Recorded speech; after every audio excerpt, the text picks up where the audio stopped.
team ban. Hello everyone and welcome back. It's the grand finals for BTS Americas 2 where we got $10,000 up for grabs, and it's come down to this. It's going to be Team Imagine, but they are now known as Leviathan, people. I'm telling you, the manager contacted me today and he's like, we are now Leviathan. Take this new logo, change it. We are Leviathan. And I'm like, okay. But they did let me know there's a problem, of course, in Reborn. Unfortunately, I guess you can't register your new team name properly, or they couldn't get it registered yet. Reborn stuff we all know about, so it still says Imagine in-game on the thing, and we all know, but they have insisted that they are now Leviathan. Now that that's squashed, they're going against the heavy hitters in Cloud9, and boy blaze did they look like heavy hitters. In Game 1, it took them like, what, 22 minutes, and they were invading the Leviathan base. What happened? Really good clockwork play, honestly. That's the backbone of it. MSS was just out of his mind, finding those hooks, finding those opportunities, and getting those kills. It does help that he was drafted into a game where he thrives. I mean, up against Earthshaker and Naga, you get in on top of those heroes, and you can just pretty much take them out from 100 HP to 0. So, I mean, that fact that he was even let through to like a last pick situation was a little bit surprising out of Leviathan, but still, MSS really just made some amazing things happen, and then across the board they played well. I think SVG's Bounty Hunter left a little bit to be desired, but I'm sure he's got a lot more to bring to the rest of this series. So going into this, we have a first pick Tusk. They banned out the Wyvern, the Storm, and it's going to be answered by a Shibby Templar Assassin. Again, early value in this TA. This is what a lot of people talk about just within its own tournament, and even its possibly its own series, best of threes. It builds its own meta, and lately at the back end of this BTS Americas 2, there's been a lot behind getting this TA, and well, we saw it last game with Brax, really what it can do. Now it's going to go over the hands of the Leviathan side, specifically Shibby, and what he can offer with it. You get the benefit of being that dire side. Now it's getting the backstaff around this TA to set up a strong performance. But they also now have to worry in the back of their mind, who is this Tusk going to be going with? Value in this early pick Tusk leads to many scary options that techies could creep in. They can get that Undying dual lane. Imagine you need to consider these options and just kind of prepare for it, because without question, Tusk, aggressive style hero, and they're going to counter, at least for now, with the Bounty Hunter. It's a mirror match, flipped. Yeah, definitely. They're going to be getting a couple of key pieces in play here, and the Darkseer and the Tusk are going to be the pickup for Cloud9, so MSS looking to take the Darkseer to the off lane, and that'll be a support Tusk that might have some off lane experience of his own, but will be pretty much all over the map as far as I can tell. It's going to be interesting. I don't think there's any risk of like techies, for example, because the TA is really good against techies. A Bounty Hunter can keep track of where he's placing mines and manage that okay. He has some pretty good armor. So overall, I think that they're much more worried about like anybody that gets in your face. And the Darkseer here with the Ion Shell, yeah, like say a Tusk initiates, snowballs on a TA, and he has an Ion Shell level 3 on him. TA's refraction is instantly gone. She's disabled. She's locked in the ice shards, and then she's killed off. I feel that Darkseer, if he just throws out that one spell, can automatically take away a lot of TA's defensive capabilities and make it harder for her to stay alive overall. These are good comfort heroes for Cloud9 as well. How many times have we seen MSS just do work in the offlane on Darkseer and quickly throw together that mechanism? And I would, without question, say that Tusk is SVG's best hero. We've seen plenty where MSS has kind of had to take for the Tusk and SVG gets put onto something else, but when SVG is gifted that like kind of 4-position roaming Tusk, he can really do a lot of work. I hope I'm not caster cursing him right now, but we'll have to see. And again, Cloud9 just not even going to allow Imagine to play any sort of their game where they're not going to get that Jenkins pudge, you know. Even though it might be something that it's like, oh, it's a pudge, never can, you know, it doesn't seem like it can be that crazy. The thing is, it's just something you're not, I would imagine, comfortable going against. It's not like frequently you're going to be scrimming against pudges nowadays, and just getting caught off and taken out of that comfort zone, you could suddenly not be playing your A game, and a team like a Leviathan can certainly capitalize on it. Yeah, I couldn't have said it better myself. That's really on point. And along with that, they're going to be banning out the Clockwork. So right now, they're just banning Jenkins in general. I mean, Tusk, Clockwork, Pudge, these are the heroes you'd expect him to play. He can still pick up the Spirit Breaker here, but I'm curious of how effective it would be. I think it's still not bad. I mean, Bounty Hunter, Spirit Breaker, if the Cloud9 have stunning supports, it might not be as effective. But overall, I think it could still give you some good value. He does play Queen of Pain. He used to play a lot of Queen of Pain Blaze, and we know Queen of Pain's very good against someone like Tusk. I'm curious if it's something they do decide to go for. It was back when Queen was usually always first big, first pan. They would grab it up and experiment with it a lot on Jenkins in the off lane. It could be something they fall back on, though. I haven't seen the Jenkins Queen of Pain in quite some time. In the meantime, though, they grab up the Ember Spirit here, really turning into a mirror match of what we saw last time. This is exactly how Cloud9 threw together their draft to the T, with the exception of Bounty Hunter first, TA second. Then they followed up with the Ember Spirit. So normally it'd be a Dazzle at this point, but Cloud9 has already claimed the Dazzle for Theban themselves. So if they want to get that secondary support, someone selfless, maybe the Witch Doctor is the right choice for them. We'll have to see. Definitely a lot of ways to make it work here, but yeah, it is essentially if you can't beat them, join them. They play all these heroes just the same. I actually have not seen Francis pick up the Ember Spirit, but we see what he does with Storm Spirit. We see what he does with Naga. You can definitely have similar farming routes as well as reliance on your mobility with this kind of a hero. On the other hand, Cloud9, they're probably going to be looking to get some kind of good disable, silence of some sort in play as the game progresses. For now, though, they're going to follow through and actually go for a Spectre as their carry for Ritsu. So they're like, okay, well, Ember Spirit is going to be mostly focused on farming. He's going to be playing it pretty passive. As long as we can get one really good support, or at least some really good Tusk play to cover up the Spectre, then we should be confident in taking this to the next stage. So it's kind of a greedy pick, as it is. I would say all of Cloud9's heroes can benefit a lot from farm, but at the same time, that just means that the more passive, the better for their gameplay here. We also can't. We also should consider the option that they could just swap the roles altogether and put Francis on TA mid lane and keep Shibby on Ember in safe lane. I want to say I've seen Shibby play Ember safe lane when he stood in for Root Gaming. I believe that was over in Nanyang. I'm not too sure, but he has played Ember safe lane, and they could, change things up there. We'll have to see. But yeah, the Spectre grab, something Ritsu is kind of brought back again into the limelight here since days of like Pat Soul really pulling it out, and it's got a lot of the more popular players like Envy and Arteezy kind of percolated a bit, and they've been even taking it into the pubs themselves and seeing really what they could do with it. And takeability is going to be a big thing here and something Spectre could go for. I mean, remember we saw those matches committing for, was it the Spectre where he did the almost the Heart and the Scotty together? It was just ridiculous the way they wanted to take advantage of that dispersion. Yeah, they definitely can, but in the early game, I still think it's going to be a bit of a liability. We're going to have to see the Dazzle very on point. Probably can't afford to go for the Poison Touch here. Like we were talking about the ability of keeping the Ember Spirit alive versus getting some extra harassment in. I don't think that Spectre is in any way the same hero as Ember Spirit. Like you really need to keep him alive, keep him sustained, and you need to go for defensive spells, and that's going to be even more true now that they're up against an Undying. Bounty Hunter, Undying, going against Spectre, Dazzle. There's no way they kill the Tombstone, even with the help of the Tusk, and they're just going to have to play it very far back and keep the heals flowing. So I would say definitely a 0-1-2 build coming out of Dazzle, and the Spectre, while he will be kind of offensive when his ultimate's available, for the most part, he's just going to be hiding and farming. So we look for the Brax hero now, someone who is going to have to take over while the Spectre is hiding and farming, who is going to kind of take the role of the, lead damage. Something that's got to be able to hold its own. I don't think any sort of hefty magic damage is going to be too nice here with the Ember in play. And now that they're lacking a lot of Tombstone options, Wind Ranger seems to be an option, but that was banned out. Oh. Yeah. So what can we get in her place to assist?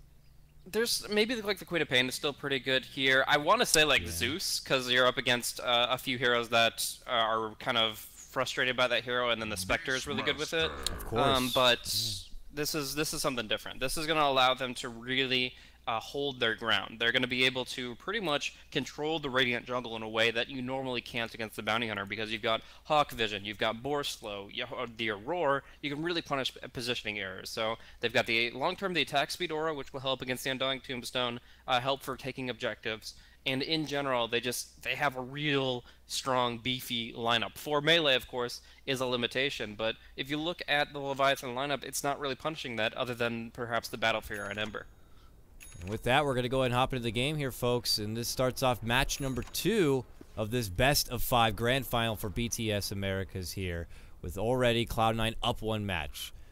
just give you guys a heads up, obviously there is no match round ticker above. It's something else with Reborn. Unfortunately, it doesn't work properly, so we will not have the proper indicators above just due to a limitation. But I assure you, Cloud9 up 1 game here.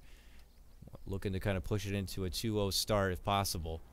And again, we're not seeing this time Leviathan considering that 5-man smoke, which got them that early sweet first blood in the previous game. Cloud9 probably going to look to be on their toes for this. They scout out the offlane where there's not going to be anyone to invade, so Cloud9 could be like, okay, well, they might be moving together as 5. Be on watch. It looks like for now they're just going to split the aggression between both sides. So they will be down on vision, it looks like, Blaze, in the early part of the game, specifically for Jenkins.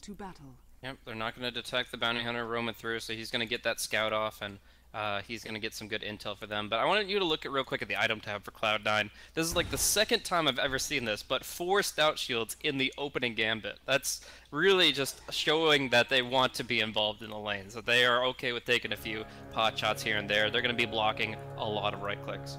That is pretty ridiculous. And we'll see if they're as hungry to go toe-to-toe right here and now. It's going to be very scary to go into a decaying Jenkins Undying, which he gets one off. And look at that snag Ritsu. I've seen him do this before. Just a cheeky play. Comes out from that upper ledge balcony. Daggers down. Thank you very much. And 180's right back. Ritsu will get the bounty rune right under the nose of Leviathan. Now Shibby has to make a choice. Does he go for the top bounty rune? Does he even think that it's been it's still there? Because the Darkseer had an opportunity to take it. So they'll scout it out. Oh, they don't scout it out. Nobody has seen this bounty rune. This is 100 golden experience sitting on the table for what will be at least the first minute of the game. But yeah, how important do you think this is? If Shibby can rotate it for it, he misses out like half a lane of creeps. I would say just the Witch Doctor sees it and grabs it more than anything. Yeah, ideally if he happened to walk through the river, but maybe he was fearsome of any sort of early ward from Cloud9 or something, just takes the safer path, but that means there's going to be no rune grabbed up and possibly someone to get 2. And all the meanwhile, it looks like Dazzle's going to get picked off in the bottom lane right after the conclusion of that pause. And it will be Leviathan who do strike first, and they're able to get some good damage here onto Ritsu and keep him back. Yeah, it looks like he has issues getting his health back up. He has only eaten 1 tango, and he walked away from that first, the bounty rune exchange with only 20% HP. So he didn't get his health back up before he came out into a dangerous position, and Flying Zebra finds an opportunity to punish that with the Orb of Venom. That bounty rune, could you imagine if this bounty rune actually expires? Like, at 2 minutes, I would probably say in all of 6.84, that's probably the first time I've seen a bounty rune just go untouched completely, at least for the level 1 spawn. If not that, then someone's going to get there a bit early before the 2-minute mark and get a sweet double rune. But I don't see them rotating there quite yet. We'll have to see if that's going to be the case or not. But I agree, that's a good 100 gold boost that will be neglected all the way through. It looks like they're going to get some mana back on the bottom lane. But top lane, MSS, he does get cursed up here. Nusham has that early point in the Maledict right now. It's not going to force any sort of triggering defense here from MSS. He still has the Surge. There is going to be the cast. He's waiting for the Surge to get him with the chains. But he MSS doesn't have is chains, faking actually. it out. Oh, so I guess MSS just thinking they would be coming. Walks away, and they don't get it. But bottom lane, again, that's where the action actually is going to be happening. This time they get a catch on the SVG. I should just really just keep my camera down here. This is for the bloodshed. Yeah, I mean, it's a 2v3, but it is the 2 most aggressive heroes on the map getting involved here. So we're going to see more and more. Now the Janata. We'll probably just keep an eye on Bounty Hunter and Jungle, because Flying Zebra has kill potential in mid and bottom. And yeah, in the meantime, there's really not much they can do to the Darkseer. In fact, I don't even know exactly why you'd go for Sleight of Fist here as the Ember Spirit. Obviously, if you're getting hit by a snowball, then that is going to be a great skill, but maybe he thought the Tusk would be more involved top than bottom. They're using that haster, and they're looking to go here on the 1-4-3-7, and they can't finish him off. They're not going to commit all the way in. One more strike would have done it. I don't think they counted his mana. I think they thought that he had the Shallow Grave when, in fact, he was about 10 mana short, and they assumed that would have been a failed dive thanks to the Shallow Grave. Well, they'll play it safe, but that means that opportunity is going to be gone. And Jenkins on the retreat, briefly blocked out as he takes shard damage, but he will be fine. And they're just going to keep this bounty hunter down here, and they're just trying to perplex Ritsu a bit so he can't farm up easily. But he's still finding some respectable CS, up to 14 now. He's up there neck and neck with the best, but Tombstone going to be committed. Snowball forward. They're going for Jenkins. Dagger's going to connect. There's the shards. He's blocked. He's dead. Ritsu's going to pick up that kill. Back in behind. Zebra is able to get the catch onto the Dazzle, but it's a trade that Cloud9 are going to be happy with, and they're going to be able to farm up the Tombstone. Now look at this. Ritsu eating a lot of damage. They consider a man fight. Zebra does not want to play that game of chicken and will pull off. Alright, so, I mean, very active engagements here. It is going to be 1-1-2 for the Undying, which is not bad at all, but he will have to wait a little bit for that Tombstone to get relevant once more. And in the meantime, the Dazzle here has full mana again, so they're going to be spamming those heals a lot. Healing effects in general are really good once you're under the effects of Decay, because that's just a temporary strength negation, and it actually makes both damage and healing more relevant as soon as that's about to expire. You just gotta be careful you're not too low in the HP pool, and then a crazy little shuriken will fly in, and next thing you know you've lost all of your life just by its huge burst. It does look like he is putting more value in leveling up the Q on this bounty hunter, so that could be real hard-hitting damage. And I love when they do the crafty tricks later on. You get a track out, you quickly track, and then just quickly throw the shuriken at your nearby creep, and it will bounce quite a range away and just allow you to get that early mini stun and big hit of damage. He makes his return back to bottom here and almost walks himself into a freshly planted sentry. Something that he will probably get noticed here. But look at a commitment of a Tombstone here from Jenkins. SVG just looks to back away. He has a DD rune here, but they want to swing. There's the damage. Heal comes out from Theben. We'll keep him fine. Jenkins might have to consider bouncing back. They get a nice catch, though, onto Zebra with a sentry on the side. They even pull out the dust. And it looks like they will take down the little bounty hunter under the top. glitter. Nusham just going to go down to a right click from MSS. Oh! He's going to get a double kill. Oh my gosh. That's what I'm talking about. MSS just again able to capitalize in a 2v1 and recognizing when he's able to push on in and just so much Ion Shell damage. He takes down 2. This is a huge win for Cloud9 in the offlane. Yeah, just that bottle arcane build just allowing him to do so much with the Ion Shell. Just keep spamming that out, and yeah, he's getting a ton of value out of it. He's actually the top of the net worth right now, above his Spectre. Like this Darkseer, it's actually going to be like large and in charge this game, and I almost feel like they have to start rotating to deal with it somehow. Get the Searing Chains level 2. Brax in trouble here. Shibby might get him. He's going to force out the Primal Roar. It might give him enough space to make it away, and he's fine. He is fine. He will bottle up now. Well, that got very scary real quick, and he had to pull out the ult defensively. Shibby will be denied. And I believe a Hawk scouted the Flying Zebra movement there, so they know he's up top in general, though they might not know specifically where. There is a surge here, should be enough to get MSS out of here, and he's just going to have to walk away from the rune spawn. So Shibby gets a bounty, and it's going to be actually a haste for SVG on the Tusk. Ooh, let's see what you can do with it here. Still level 3, putting 2 levels into those shards. See if they can get some sort of catch here onto Jenkins. Level 5, 3 into Tombstone here. If they can take him down, they might be able to get rewarded with an extra prize in the Tombstone once he commits it, which he does. He has no rotation, no help. He'll pull out the Soul Rip, but it might be delaying the inevitable. He'll continue to try and dish out any decay he can, but the heals start coming out from the Dazzle, and they will keep him alive and well. They turn their attention instead on the Tombstone. Quickly want to take it down, and they actually get SVG. Jenkins turns back, big decay damage. In mid? And they'll take it down. Mid lane, we catch the very back end of a Brax catch right there. They sweep in. Nusham's going to get the kill. Very nicely done. Just obviously a lot of slows, a lot of stuns, and TA brings the damage. So they're going to be able to clean that up nicely, and they're actually starting to bounce back despite their losses early on top lane. So actually really good for the Undying. I mean, Jenkins kiting his opponents based on the amount of zombie slows they had. That's the weakness of all these melee heroes, is they're going to be slowed significantly in this game, and you're going to be able to kind of just outmaneuver them by walking. And we're actually going to see burst damage, bringing Ritsu low, but he's got the magic stick and the Dazzle behind him, and yeah, he's just not going down. He's got the Mango regen while the Decay is active. It really helps him out too, so honestly, he's probably the hardest one to bring down of them all. Oh, certainly. And he's about to be level 6, and once he gets that Haunt, he would only be harder to bring down. And in fact, it could be Cloud9 who instead look to go on the offensive. Jenkins will commit another Tombstone here, and he's happy with it, even if it forces Ritsu back and away from the farm and allows him to kind of get a free lane to work with, which seems to be the case here. Let's go back with MSS. Still up at top, 32 or 32 and 1 CS, but holds second in net worth here as he does some good damage on the Noosh.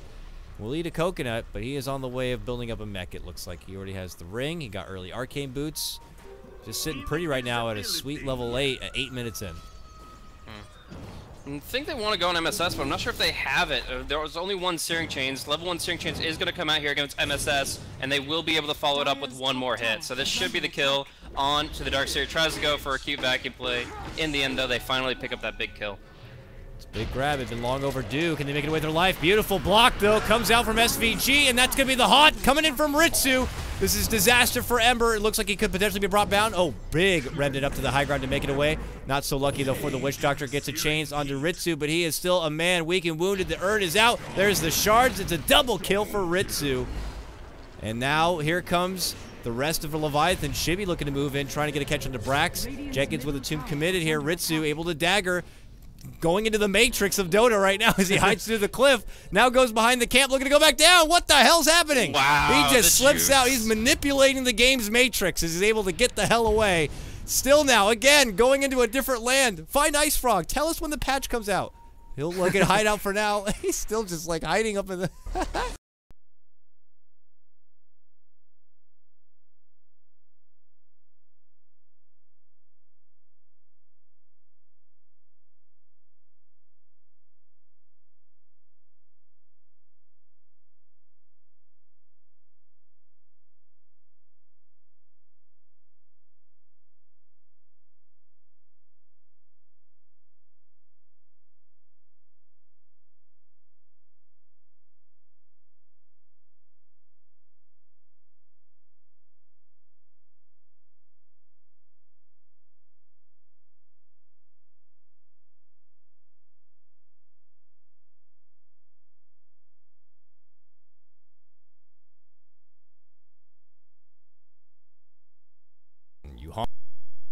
Charges. Makes for easy life, easy farming, and additional damage later on. MSS, as he plants himself, will grab up the illusion rune here and charge himself back to lane here. I'll have to give credit where credit's due. SVG's Ice Shards did set that up really nicely. 2-man Ice Shard catch out in the choke point towards the top rune, set up the haunt, the roar, everything. So really solid. Obviously, another big aspect was the heavy commitment from Francis with his remnants. I'm not sure if he was out of charges or just mana, but he definitely couldn't get out of that situation. And Brax won't bounce the cask, so I think most of these spells will be kind of wasted, but they really clearly want this tier 1 tower. Brax still gets to hold his Primal Roar and just kind of steps back a bit. The timing of this potential tower takedown in the life of this tombstone could be good for C9 if they want to counter with an engagement. They pull out the glyph. They can't get themselves in an appropriate position right now. They'll utilize the bird to maybe get any sort of extra vision from the high ground here, but as you see rotations come, another Ice Shard block. MSS committing in, could get a big vacuum here. Oh, only gets the one Nushim right there at the end. The follow-up Primal Roar, it'll be an easy kill on the support. Not a juicy target like they were hoping for there. It looks like rotation in from your Ember Spirit. And obviously Ritsu does commit the haunt. That's awesome, actually. Ritsu goes top. That's he sees the Ember TPing mid, and he's like, hey, a free lane for me to farm. We already got the kill we were looking for. I contributed with hitting the R key, and now suddenly I'm in full farm mode again. This is really just Ritsu all over. The unorthodox farming patterns. You wouldn't really see before the 12-minute mark the Spectre farming next to the enemy's tier 1 in the off lane. But he just finds that kind of timing window where it's pretty much the safest place on the map. Alright, everyone watching in Dota TV, don't panic. The live stream has gone down as it usually does, unfortunately. Right after Ritsu was showing off his Matrix play, apparently, the whole stream didn't want to cooperate. I have shut it down. It will be back up in a couple of moments. I'll have to wait out the delay. I'm sure I'll be hearing plenty about it. But we'll proceed on in the meantime before I get it right back up. 12-minute rune is going to get snagged up here. MSS unable to get a catch on it. Shibby, though, we haven't been able to talk much about this TA really being a factor. I mean, you look at the difference between this performance now and the one from Braxton last game, and the Shibby just kind of have a ways to go. It seems like it's not going to be an easy build towards this Desolator unless they're able to, you know, get some towers like this one. Yeah, I mean, major objectives will certainly help out a lot. If you can get the tier 1 bottom and look towards Roche, that'll speed it up quite quickly. But the one thing I would have to say is that they really haven't been emphasizing ancient stacking on the Dire side very much. So his farming has been hurt. He's still technically at the top of the net worth, as I think he's cleared 1 triple stack. But it's just, by this point, you actually see TA's farming even more than that very frequently. So, at least for now, he's not doing great, but he's not doing too bad either. He's kind of in that average time. But we'll actually see a pretty big engagement here now that the Grave is on cooldown. They want 1-for-3-7, but it cost them their Ember Spirit. Oh, man, yeah, big catch with the uppercut. There's a good wall, but this Death Ward from Newsham is doing some good work.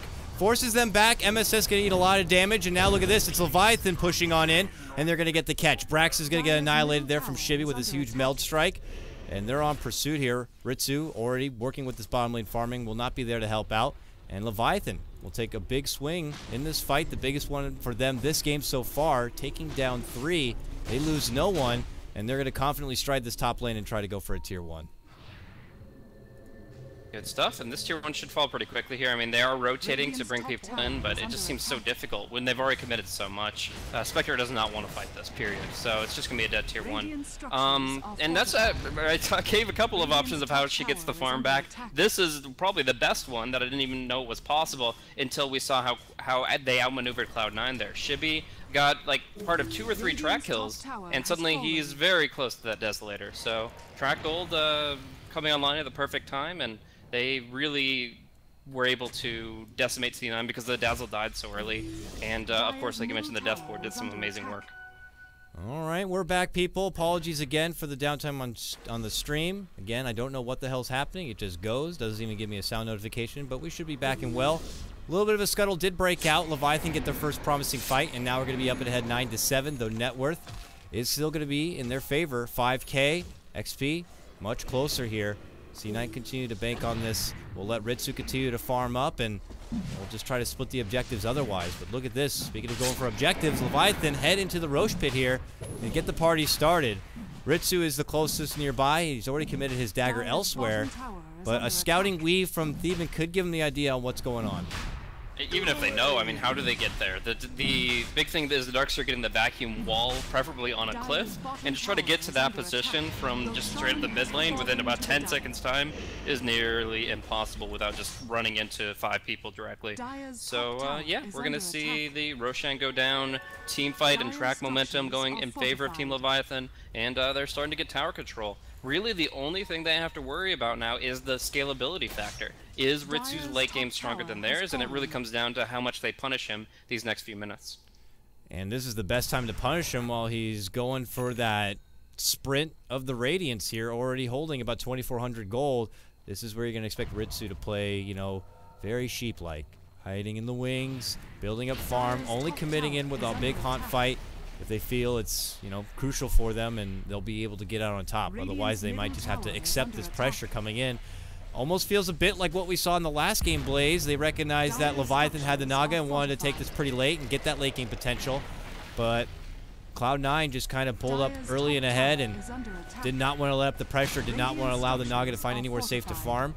And they're trying to do it themselves. This tier 2 mid lane taking quite a bit of work to bring down, and it's going to be an even trade as Cloud9 will take the tier 2 top. Yes, but I still think that right now it puts Leviathan in a better position. The tier 2 top gives some gold to Cloud9, but it doesn't change the fact that now Team Leviathan is in a position where they can start looking to break the base with this Aegis. They have the Desolator, they have Refraction, and if they time that with the Creep Wave here, I mean, you got a double Refraction for your first life guaranteed for Shibby, and this wall vacuum has to be perfect. They're committing in the with vacuum the actually just got put on cooldown mid. Darkseer is rotating, but he's not available to fight for 20 seconds. Uh-oh, that is a big crucial component, and if Leviathan are onto it here, they can be comfortable with their holding position and stay clumped up, which they pretty much are now. They're going to town here, trying to get this tier 3 and expose the racks. Brax waiting out, still has Primal Roar, and that's all they want to do. They're not going to be able to finish out the tier 3. It's actually almost in deny territory. They'll have to hand over the Tombstone and set off ship elsewhere. Yeah. It's not that bad, though. I mean, they obviously didn't lose the Aegis. Ember's going to go ahead and grab some refills with the bottles. They probably will try to do the handover trick if possible, but nah, it looks like they're just going to be going and back to the farm again. They have forced all of Cloud9 back, which means they're not spreading the map, and it will take a while to get them in position to do that. And of course, that's a way to establish dominance over Ritsu as well. Ritsu's at 3,300, and he's working his way there. But this Aegis cycle is where they expect to take a Rax, and the Radiance won't be involved in these next 2 minutes. Leviathan continue to be a problem here in the mid lane for Cloud9. They have the fight here. Vacuum is now going to be ready with the wall. Mech online. Brax has Primal Roar. Tracks are starting to come out, so Leviathan will have vision. Oh, big setup. Roar, Vacuum into wall. Here comes the Haunt, and here comes some destruction from Cloud9. Nushim gets the ward down, but he's quickly taken care of from Ritsu. Brax already with the double. Shibby forced to retreat out, very low on life. Refraction's going to be down. And there goes Francis on the retreat. Weak and wounded. They definitely took a shot to the jaw. Not completely knocked out, but it's enough to force them away from the C9 base. Yeah, pretty good defense there from Cloud9. I mean, just combining their efforts and getting a really good vac wall, just blocking things off, pretty much as you'd expected by the book. The one thing I'll say is that the Team Leviathan went in without a mechanism available. The Undying's mech was on cooldown for 2 seconds when he died, as well as the fact that he didn't have any mana to work with there. So, just all in all, not a great place for the Undying to be in, and he got focused on by the Roar. So they kill the mech carrier before the mech becomes a factor, and from there, Leviathan scatter. They don't finish the tier 3, it gets denied from 1 hit from death, and then, yeah, I think Cloud9 are actually more confident now than they were a few moments before. And now those items are starting to trickle in a bit here. You already have that relic onto Ritsu. Brax gets his first level of the good book, the Necronomicon. Slowly evolving into that Zookeeper build-up here. Shibby, though, he's moving in, gets the sight of Brax, commits in with the TP, and not going to be TPing anywhere. Shibby is going to be eating the stun, but they're on chase, and it looks like Francis wants to catch up, but what a beautiful block from SVG will keep the others back. Though Francis is still able to get there, he will try to burn him down. Remnant jump in. Brax is still holding on, and he's going to get the Grave. Demon's going to be able to save him out, and he's looking to retreat, but Francis is persistent. He wants this kill. He finally gets to Brax and slashes the throat. He'll go down. Score now 9-11 here. Leviathan, though, had to really sweat it out for that one. Definitely. There were a lot of factors going into that, but the drum still gives them the distance that at least one hero stays on him, and the Beastmaster does eventually fall. Though it mostly comes down to the fact the Haunt wasn't available and they weren't willing to take that fight. Now, Ember Spirit's got to go back to get mana and Remnant forward once again. And then I think they want to try to rinse and repeat while this Aegis, well, Aegis is gone, but they still want to take advantage of the tier 3 opening. Here's Francis back, and they're going to get another vacuum wall here, but they do sidestep it. Tombstone's going to be committed in the middle. This cask starts locking down Cloud9 quite a bit. They will have to kind of regroup here. SVG, casual uppercut on a creep because it looked at him funny. I understand that sometimes, but here we go. It looks like range. Rax will be first to fall. Still Cloud9, regrouping a bit. Brax has the Primal Roar, dishes out the axes, but got knocked with the cask, so couldn't get in there with the ultimate. Looks like Tomb will go down, and they're still hanging around here. There's the Haunt. Follow-up vacuum. Snowball on in, comes out from SVG. They're going to get the connection of the uppercut there onto Francis. He's running away. Ember very low on life at this point. Cloud9 do not want to overstep their boundaries here. Getting too bloodthirsty. Won't get the connection with the shards.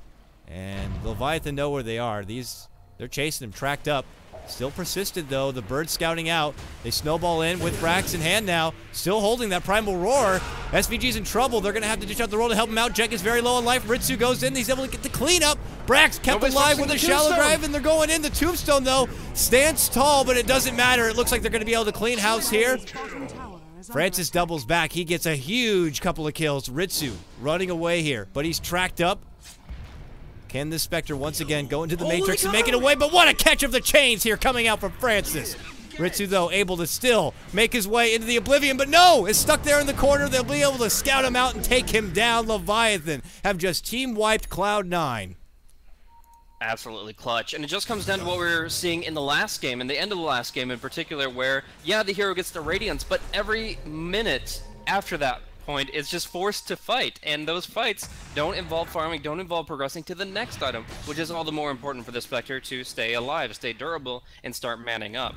Another big factor of this game is the wall replica, despite being a good nuke in damage, is actually really bad in terms of the illusions it creates. Ember Spirit TA, they produce horrible illusions. They barely rely on their natural stats, and mostly rely on attack damage boosters like the Refraction. So here we see the wall not doing enough to entirely wipe them out, and they're going to commit for the melee racks.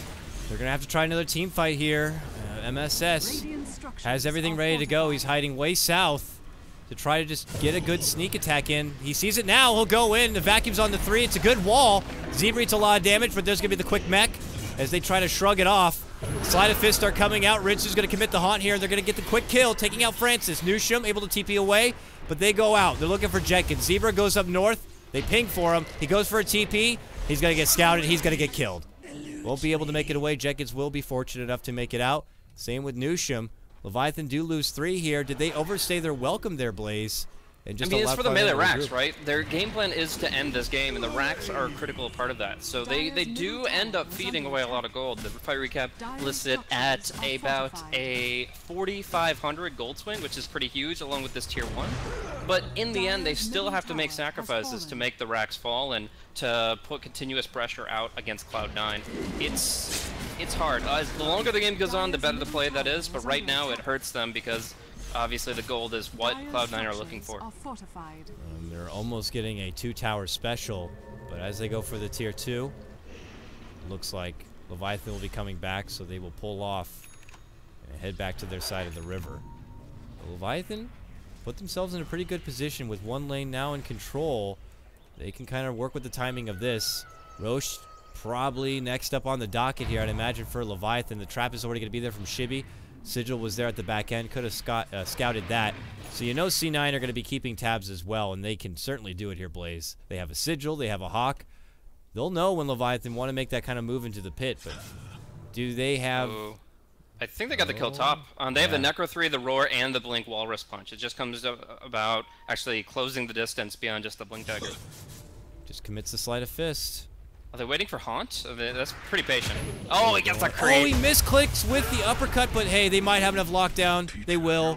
They got the Beast Roar, and they'll still get the execution onto Francis. Now, the rest of their team will quickly go into the pit, try to make do with the space he ended up creating, and it looks like they will be able to grab this Aegis. C9 will not contest. They will instead continue to push out that top lane. MSS will Iron Shell and try to push out this middle lane. Not going to be easy, though, with those racks already taken down.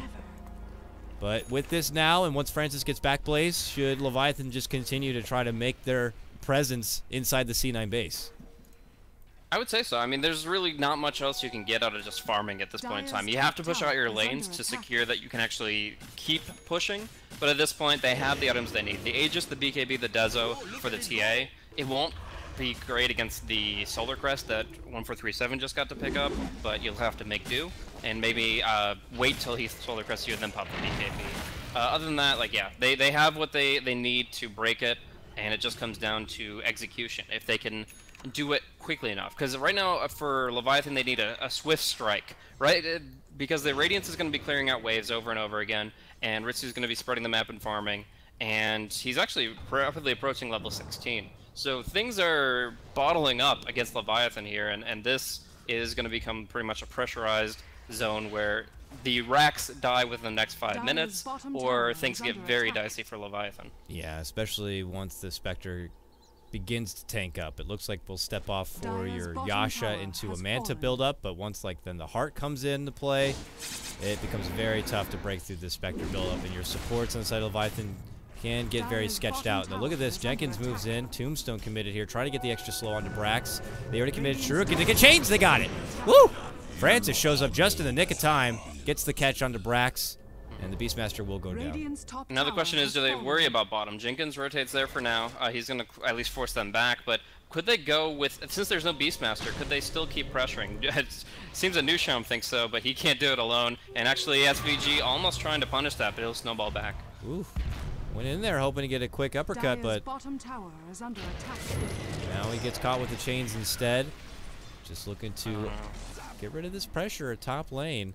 But Jenkins, like, he TP'd in Flesh Golem bottom, like, he can't really contribute to that. So, although the Beastmaster pick is nice, it doesn't seem like it gets them anything. Maybe, are they looking for a smoke here? No, they don't have any on them, so they can't really go for a regoose. They have to just go back to what they were doing and hope for another opportunity. For now, that seems to be, they'll farm up the C9 Ancient Camp here. But they don't have time. Time's not really on their side here. Ritsu sees the opportunity, goes right back to farming this bottom lane. Almost has that ulti orb here. So if C9 are not able to either get an opportunity to pick him off and take him out before push, they'll need to make a push happen and just force Ritsu to come back. And mid lane, Shibby's going to get it started there. 2.5k saved up after he already has Blaze, Deso, BKB, and Blink Dagger. What does he need to look for next? Is it just more damage to break through this? Oh, no. Shibby, though. Oh, he might not be having that much gold for very longer, Blaze. He gets scouted out. They move in. Blink out of the Aegis. We'll try for it. Whoop. Weave, actually, will not catch him. Only catches Francis there. And MSS I mean, still, that's... I mean, that is, in my mind, the same exact thing, if not better than killing the TA herself. Yeah. Taking the Aegis away takes away their siege potential in a really big way. Oh, yes. As far as next item, almost undoubtedly, the fact is you're going up against that Solar Crest, and it's going to be on you every fight, unless you can somehow burst the Dazzle before we can react. So let's see what Leviathan can do without an Aegis here. They know that they 16. need to move in. And yeah, as you said, Ritsu now level 16, level 3 Haunt ready to go. This is a Radiance Haunt. It looks like they're going to have to step off. It looks like Francis will be the one to stop the pressure here on the lane and already put down a Remnant to return. So they can't go too far.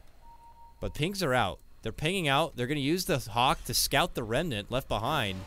I don't know if that's a piece of intel that Cloud9 want to try to use offensively. But for now, they're just waiting inside their base. And Leviathan don't even continue their push here, Blaze. They just step back and continue to farm more of the map.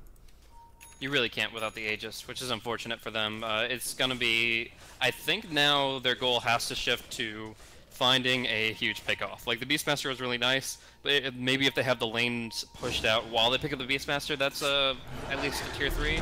But as it stands right now, waiting another full Roche cycle completely passively seems like a mistake. We're going to see Shibby actually looking towards the Assault Cross. That obviously has a lot of value in terms of siege, but it also is really bad against Darkseer.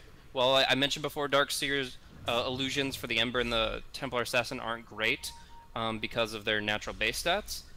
Giving auras to your heroes will enhance that potential. So the Vladimir's offering that's on the Bounty Hunter, the AC that's on the Templar Assassin, that can turn against you in the wall.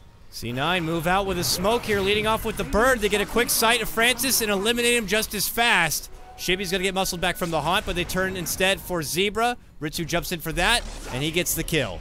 Now they go elsewhere. Both Jenkins and Nushim looking to retreat. They got the Glimmer Cape on their Jenkins, so it looks like he'll make it away. Hey, but Cloud9 to venture out, and they come up with a good couple of kills here, taking out the Ember along with the Bounty Hunter. This gets them back into a good cover position to just farm up their side. Do they have a gem? No, they don't have a gem, but they could just kind of de-ward and use the Necro Book in that sense to, you know, get control back on their side. So I'm looking for the next thing that Leviathan can maybe try to do to bring their sums back, and this would be very comparable to what we saw in Leviathan's Game 3 against the High Council with the Rat Dota Storm Spirit. Essentially, I think that Ember Spirit now needs to spread the map in such a way that he can constantly force pressure and prevent Cloud9 from going for objectives. Because at this point, if Cloud9 gets to the next Roshan, I would give them like an 80+% win rate easily on this game, probably closer to 90+. And I think that the best way to prevent them from getting involved in the Roche at all is for the Ember to pull out some shenanigans. So maybe moving around with those BOTs, those Remnants, and seeing what he can do in spite of the risk of those blinks. The blink wall response, the blink roar, we've seen it once. He has to be careful, but you have to also take risks, or you're not going to be able to really force anything out of Cloud9. I agree. Cloud9, though, already looking to branch out. Brax recently picks up those magic ruby red shoes, boots of travel. We know what a Beastmaster can use those with. Being able to get himself in a moment's notice with the help of his little critters and creatures. For now, they'll continue their bit of farm. Anticipation to wait out for the next Roche to come up. Something Leviathan were taken. They lost their opportunity to make an offensive push into the base with the previous Aegis, so they do not want to let it happen again. And I agree with you. If Cloud9 are able to get this one, it's certainly their game to lose at that point. But Cloud9 will take any. They don't need to branch out there and kind of make those picks happen anymore. They're happy to just wait, stall out for the Roche, find their own farm. You got 2,600 here already on Ritsu. If he's looking to put it towards a heart, he's on the way of a Reaver. And with that, the rest of their team just will continue to just waltz around, and we'll just continue this farming pattern. Now, it is definitely worth talking about that Nusham does have an Aghanim Scepter complete. This actually in some games can be like a GG item for your team. Getting a Witch Doctor with Aghanim Scepter, getting all those bounces on your Death Ward can be amazing. In this game, not only is he dealing with a lot of stun pressure that can hit him through the Glimmer Cape, but most importantly, there are just so many damn illusions in play. The Haunt will spawn 5 illusions, the Darkseer can spawn up to 5 illusions, and there's Manta Style as well. All Death Ward targets heroes and illusions alike, and you could waste a lot of bounces that way. Yeah, I don't know how good he is on being able to take pilot of the Death Ward and be like, no, that's an illusion, target this one, then target that one. That would be quite the handful to have to deal with, and that could prove to be very frustrating for this Witch Doctor if he sees all of his precious ultimate damage mitigated amongst a vast of illusions and anything else to tank it up. So we'll have to see if that's a factor that Leviathan want to consider with their positioning on when they decide to take a fight, which could be soon. They're on the move here, smoked, heading to the northern part of the map. They're just going to miss out on a nearby MSS, and the rest of Cloud9 are just too far out from reach. And it looks like the smoke could come up short, and even SVG would be on the high ground. It could blink away from anything spotted. And it doesn't look like Leviathan are going to get the catch. Yeah, quite unfortunate for them, of course. They do have 2 smokes left in reserve, though. They haven't really been smoking much this game, so maybe still there will be opportunities elsewhere. Just a bit of a waste of time, more than anything. Nice. I love the play from Brax here going in the tree line, scouting out with the Hawk, and then ready to blink from the trees at any point. You can do a lot. In fact, it might be the kill here onto Francis with a BOT play as well. Nicely set up. Moves over onto the bird, blinks in. They get the quick grab onto Ember, and everyone comes out to help. They even get the Jenkins follow-up with commitments from Ritsu with the Haunt. And now that means that Cloud9 are back in firm grasp. 2 down. There are buybacks. They can force these buybacks, and they're going to do so. They're just going to push in this top lane here. Francis will need to buy out, but Jenkins does not have the luxury. He'll be out on the sidelines 30 seconds here. Here comes the pressure from Cloud9. Leviathan, what are they going to do to stop him here? Have to take one hell of a Death Ward, but that ain't going to be easy. Certainly not. I mean, they're just holding this position, trying to force them back. At least the Spectre's not here, so they're actually not going for a full push, just kind of poking at it. And Shibi realizes that, just punishes it pretty quickly. So at least that threat has been ended, but I still really love the play from Brax there. I mean, going up top, essentially using his BOTs as a second Blink Dagger, just allows them to do a lot. We're going to see 1437 not get the Shallow Grave off in time. A win for the Shadow Wave, you only get 1 spell there for sure, and unfortunately chooses the wrong one. Yeah, do not underestimate the quick damage output of a TA there. Take that as a note, any support players out there, because I've learned something. If I see a TP coming in, it's a TA with a blink. That grave is going on so fast, but not going to be so fortunate. I think Ghost Scepter would be huge for the supporting cast this game, too. Oh, for sure. Would help. I mean, Solar Crest is not bad. Like, he kind of lost RNG there, because there were 3 TA hits, and one of those should have technically missed, but that's the probability factor for you. Either way, it's an easy Roche with 2 heroes suddenly down. Aegis and Cheats could be a game changer, but as we said, it comes down to actually being in a position to go for kind of this all-in siege that I think they're looking for next. Have we had a moment to really talk a bit about the Ember Spirit build-up here, going with Maelstrom, and he's also just has a Chrysalis, hasn't leveled that up yet, and then even has an Ulti Orb put off on the side for now? Seems, a bit halfway between a couple of things. Is there a particular reason why he's half committing and decided to go for the Maelstrom grab? I wish I had a good explanation for it, but honestly, it just seems to be his personal style here. There's a value in each item, but the synergy is kind of off, I would say. The crits aren't really that substantial. You don't have a Battle Fear behind those. The Maelstrom is for farming. He's had that for a long time. So I think the Maelstrom makes a lot of sense, and now he's probably looking for a Linken's defensively, but the crit is kind of like in the middle there, kind of as an oddity. But either way, he goes ahead, BOT's down bottom. He's there with his team, and again, I think this is pretty much do or die. We'll see here. They're looking to go in. Cloud9 have already started to pressure out the mid and top lane. Ritsu will stay as long as necessary before the Haunt needs to come out or any sort of rotation. Shibi starts striking from the low ground. Big vacuum into the wall. That means the Haunt comes out. They get the roar onto the Ember at the bottom here. And Ritsu's looking to clear out the backstaff if possible. But they pop out their mech. They retreat. They look to regroup. There's going to be the Greaves. They're nearly back to full. Death Ward from the high ground, though, is going to force Cloud9 back. They don't like that. They step back for now. Shibi with a BKB pop looking to go in. Could not get the catch on the MSS, who blinks away. Ritsu, easily able to shrug off that Melt Strike. Very tanky, but Brack's not so lucky. He goes down. Shibi gets that grab. 2 down all day from Cloud9. They could even have to use this buyback here from SVG. This Tusk. There's a lot of earn charges on Zebra, so they're going to keep sustained in this. All they have to do is wait out the wall, and I think they can take at least a tier 3. It's on Ritsu to stop it. Shibby's already in that high ground. He's going at this tier 3. They've already claimed 1 center axe in the mid. This would put him 2 up. Now you can see. C9 need to wait. They've already committed those big spells. Vacuum wall now out of the equation here. And they continue to heal up. There's a new grief set. Rax is exposed, doing work here. Ritsu and company, they just need to watch it. Can't do much about it. They're going to even pull out the glyph. And Leviathan hold their commanding position. They take a good fight. They're able to withstand the pressure of the vacuum wall. They step back, they heal up, and they re-engage.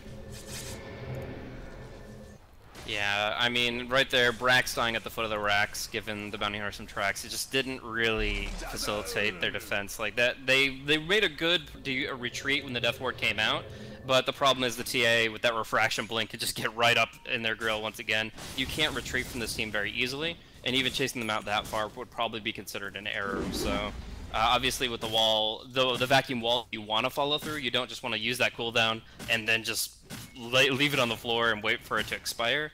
But all the same, that they did get caught out, and they lost pretty heavily. The first set of racks, I said it was pretty important, especially as the game progresses. This second racks is putting Leviathan in a position to win the game. It is their win condition now, just to get Mega Creeps outright, and they have a lot of ways to do that, because, as we were talking about, the Ember Spirit picked up a Lincolns. He's going to be playing his rat style now, and it's going to be very difficult to pin him down. And I'm sure they can taste victory here with just 1 rack separating them from the Megas. They're looking to build up a game plan. Probably eventually rendezvous to that top lane and make that final push. Shibby's Aegis set to expire here, I'm sure, any moment. But is it worth them going through another hassle of stalling out a farming phase, Blaze, and then go in, get a new Aegis, and rinse and repeat? Or by that point, could Cloud9 be even more fearsome of a defense? Or is it pressure for Cloud9 to make that YOLO play already and not allow Leviathan to get to a new Aegis? I don't think we'll expect anything YOLO from Cloud9. They're not in that kind of state right now, although they are definitely on the back foot.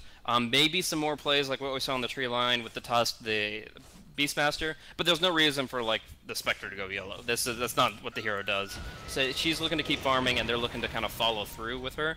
And I think Leviathan could take it 2 ways. They could wait the next rose cycle, but with the fact that they do still have some smoke to seat left over, and they're buying it now, I expect they're going to be starting to get involved. They're going to be finding more opportunities. The Aegis obviously still on hand. I don't think that's going to be relevant. Yeah, no, that's timing out in 20 seconds. But at least they seem to be wanting to force the issue while they can.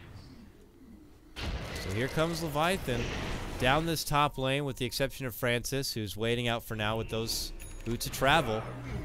And they're starting to creep in here from the north. Brax awaits in the trees like a real wild man here, hoping to get a good jump. Lucian's like, get that bird out of here.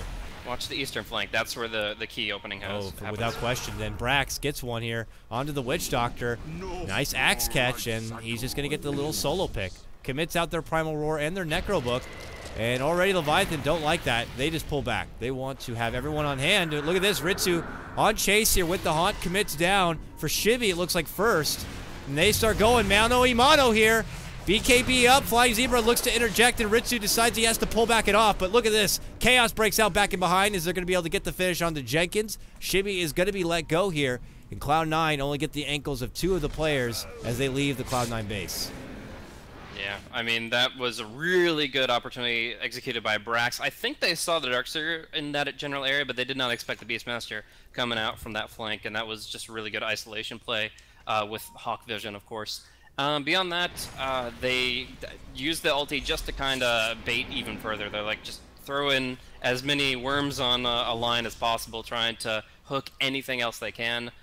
Jenkins was dead to right space on positioning, and they were hoping the TA would stay a little bit longer, chase the fleeing Spectre that had the cliff walking once again, and they were hoping that they could really have gotten more kills out of it. Nevertheless, a good play, good defense, and obviously Team Leviathan didn't even touch the high ground. So they're going to continue to farm spread, and BOTs is a pretty big pickup for Brax to do that. Like, he's going to be continuing to push out the bottom lane. Spectre can join the fight with her Haunt no matter where she is. That's 2 heroes that can always be in play while the other 3 move to whatever position is most compromised. So Brax will take over for this bottom lane push. Ritsu goes on top, pressuring with that Manta and Radiance, even committing in for the defusal now. Yeah, defusal 2 is huge, by the way, for Spectre. The people that don't know it, just run the numbers on how much an illusion hits for with this defusal 2 of getting the extra mana burn, all that agility tied into the hero. When it comes to just her ultimate alone, this is actually the highest damage per gold cost item you can pick up. Now, you also want to look at maybe a refresher orb, so you can go for the double haunt play, but that's still obviously the next tier of farm. Yeah, that just goes into when Spectre just has that ridiculous late game potential. But look at this, Brax gets a catch on the Shivy with a Beast Roar, and they move in for Shivy. Big vacuum wall here. Nushim gonna be caught out on the high ground before he can get anything off. Tries to go for the cask here, but the damage continues. Finally gets the ward down, but the Glimmer's not gonna be enough to hide him. Look at this, Leviathan instantly lose 4, including Shivy. Jet gets caught in the back, needs to finally TP out in a waste of safety. Cloud9 get a quick 3, pull back off. They're probably gonna scout out and see if Roche is up soon, but the Sigil gives him the info. Not quite yet. The secondary timer only about to pop right now. We'll see. 45 45 seconds. Very so it's small not bad, one.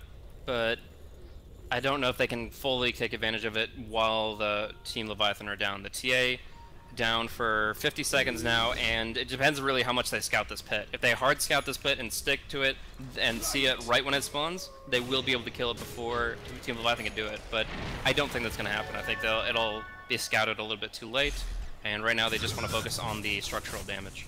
We've also picked up a Lotus Orb now into SVG. Easily purges off your pesky little track or any additional slow, and there's plenty of spells to pull off a nice little cheeky reflection, sending back their own track, their own coconut. Very easy to see coming, and just going to be a nice little additional utility tool for SVG to add to their team's arsenal here. They will now see the Roches up, but Cloud9 know that with Leviathan pretty much all back and in attendance, they're going to look to head that way next. It's not going to be comfortable here. We might go to that classic standoff plays between both teams in this Roche pit very soon. Definitely could be found like that, but I think that we're going to see a lot more aggression still from Francis's Ember. Like, as far as continuing to flash farm waves, he has a lot of potential to cause grief. It just comes down to how comfortable he is against Brax's Beastmaster. Essentially, it's Lincoln's versus Roar. Technically, you've got the Necronomicon Mana Burn, and you also have a couple other heroes that can try to break that Lincoln's, or just Walrus punch him in the face. So, if he's going to go for split push plays, he's going to bait and try to get Cloud9 to rotate against him, and as soon as that happens, like you see here, going right into the pit. But the Sigil, the Boar will scout it out, and the Roar comes through. Brax commits in. They want to quickly take down Shibby, and with the Haunt and everyone jumping on in there, it quickly take him down. With that, they regroup. Zebra moves in, gets a brief poke on a Dazzle, but that is not going to be doing a whole lot. They converge quickly onto Bounty Hunter and look to take him out. Tombstone is set on the high ground here, but Dazzle's going to be handling that, and MSS is going to get the quick pick and finishes off Zebra there. Ritsu eats the Maledict, but there's going to be the quick Lotus. Now he's able to re-engage. They get the trap. Francis, though, Remnant trying to get away from the snowball. Won't make it out. The stun will connect, but now they look to turn around, and it's Cloud9 who are suddenly in the Roche pit. They're going to quickly try to take down the big Goliath here, while SVG will be the gatekeeper for his team, trying to keep Leviathan back. Yeah, I'm not sure if they're going to go for a snatch play here. No, it's way too late for that. I'm actually really surprised that TA didn't try to buy back for that one. It seems like a really important engagement that Cloud9 have just taken. It's not going to like automatically win the game for them because they're still worried about their lanes pretty heavily, but it's a huge pick to get the Aegis and Cheese in Cloud9's hands. There's still Cheese carried over from the last one for CLQ, but yeah, it's just the value that the Spectre has now that she has 2,900 HP with her first life, a second life in hand. If she gets BOT, she's pretty much as farmed as she wants to be for this next 5-minute period. And I feel like that rush fight actually is extremely consequential and could decide the game. So we do see Shibby holds onto the buyback. That's his call saying, I really want it for later.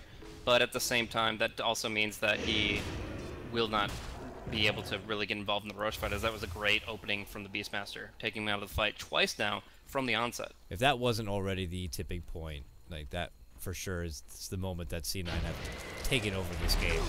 And it's going to be on Leviathan to kind of pull out these cheeky little plays now to try to get themselves in a good standing. I mean, what would be the ideal situation here? Is it them to hold up and put in for a good high ground defense, or do they need to go out and try to get an optimal grab on someone like Ritsu? But we already know what this Spectre is capable of into the late game. I mean, now with Heart complete and nearly 5.4k gold, especially if she's able to put together like that Refresher, buyback haunt, Refresher haunt, there's really no way to escape. Is this almost going to be the point of no return?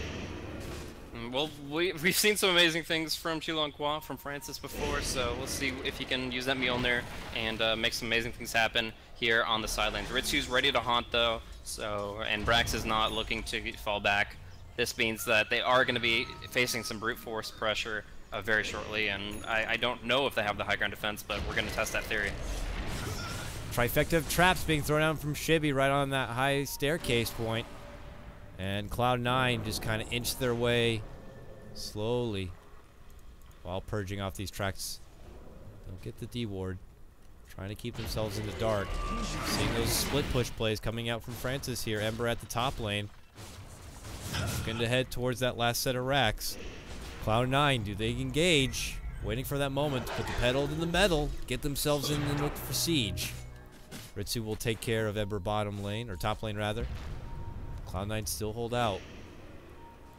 This is a very timid chess play right here. Ember makes his return, gets the quick chains onto Brax. Taking him out would be huge, but he will be able to get some surge help. Bounces back with that cask, and they go back to clearing out the wave. Just heal him up, Lotus Orb him up, he's going to be fine and be able to back things out. However, yeah, this is still technically Cloud9's Aegis that they're not getting the chance to use. They have the Refresher Spectre. This is 2 haunts that Ritsu wants to use as he looks to engage, but these traps are actually cracking me up here. There is a gem on the Darkseer, but obviously the traps don't give anything for them clearing it out, and this is the critical choke point. If they can break the base, it's through the mid here, and obviously Shibby knows it. It's very distracting, I guess they hope, for Cloud9. Can't break them all too fast, so they're just gonna pile them all up. And it's also essentially buying tower HP. Like if they hit the traps instead of the tower, that's how it goes. But now Ritsu's on the front, and we see Francis immediately top lane. He can't kill the towers fast, but he certainly can clear the creeps. Tier 3 mid lane will go down. Francis Remnant's right out, and it looks like this is their point of possible engagement. They pop out the Greaves. And it looked like they were going to get ready to push on out, but Cloud9 are already in a good reserve position. Nice and spread. Brax looks to go in and does not swing with the roar. Holds it for now. Ritsu will eat the stun. There's going to be the Maldic. They quickly load us up. Nothing to be reflected here.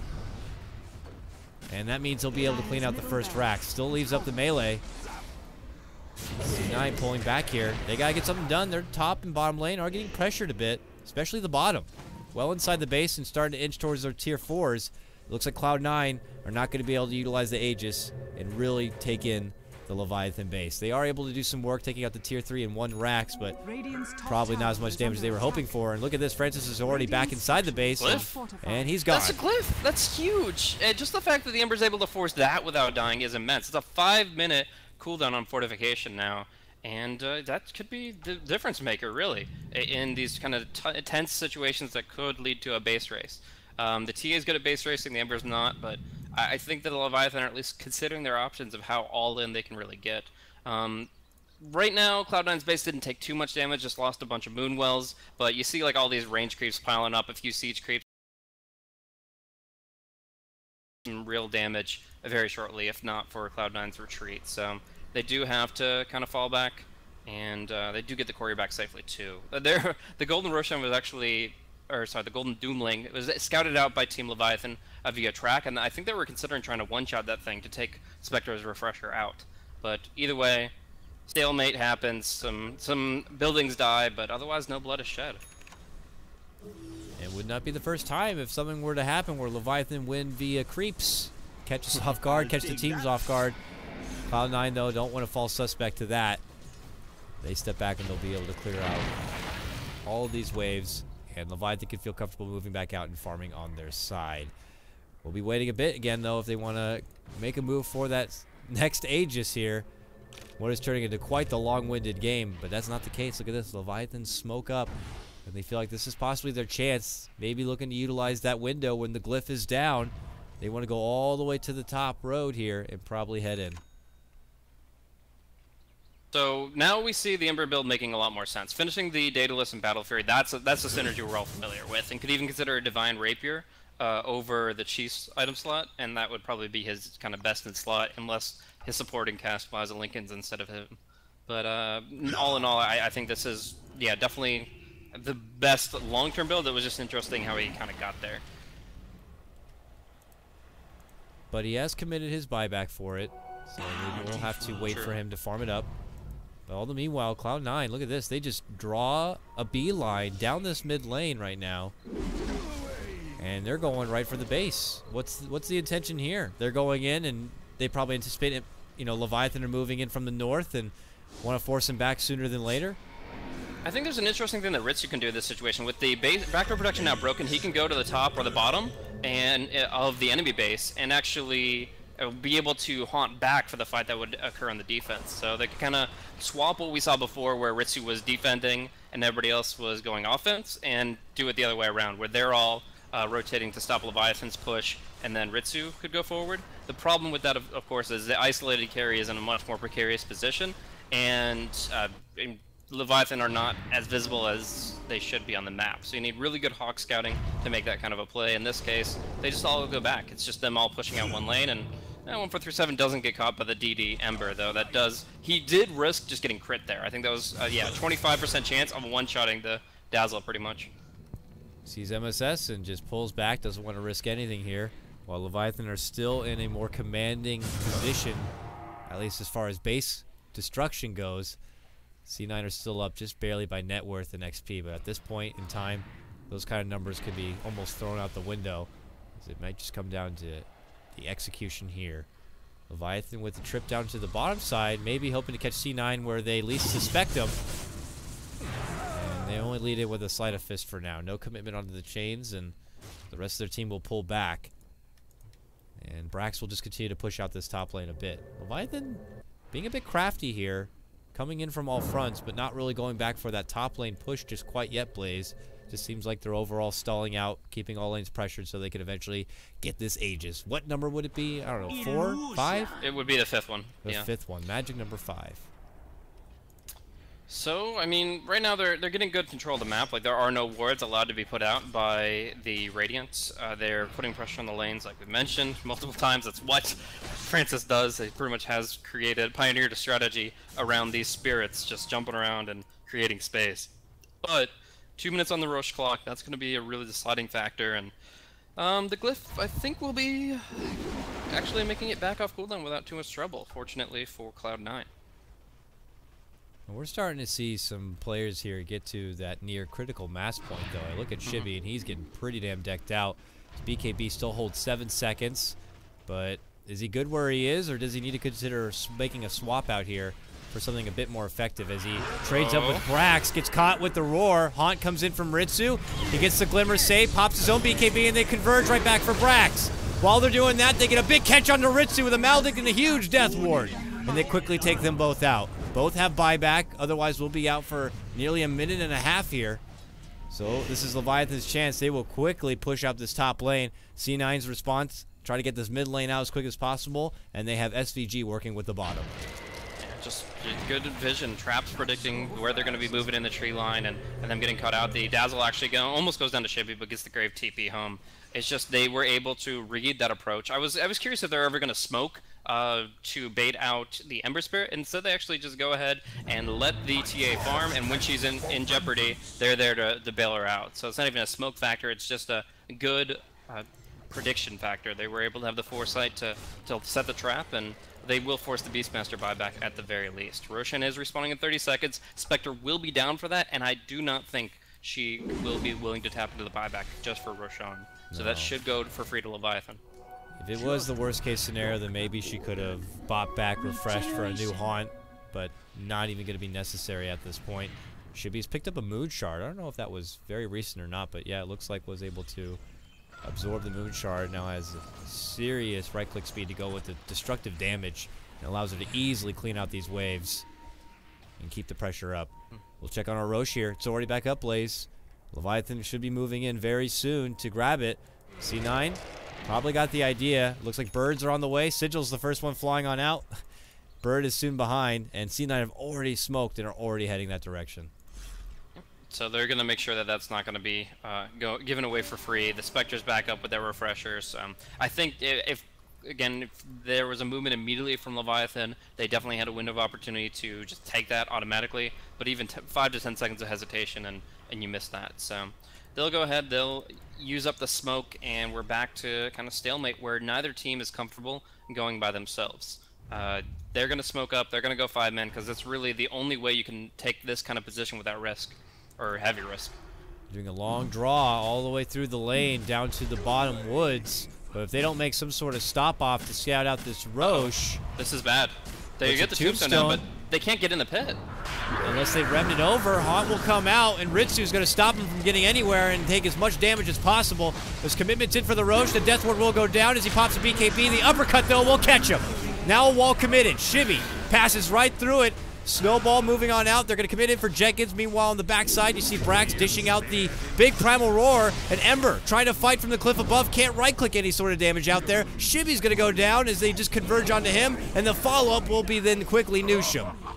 It looks like Leviathan not getting the better of this trade. It will cost them the Aegis, which Brax has snagged up. But Cloud9 get the better trade. Oh, Ember's still alive. C9 are back in a comfortable spot. Not if Francis has anything to say about it, though. Braxy goes right to this top lane, chops it down a bit, and will quickly slip out. Yeah, but still, that was just great strategy coming in from Cloud9. Inside the pit, they're almost unassailable. If there was a play from Leviathan right down the steps from the Ancients, that definitely could have been a fight that Leviathan could take, but coming in from the eastern side, breaking the smoke as they kind of casually tried to actually find a pickoff in the Radiant jungle, hoping the Spectre, hoping to find Ritsu farming the jungle. They go in and they kind of try to do two things at once.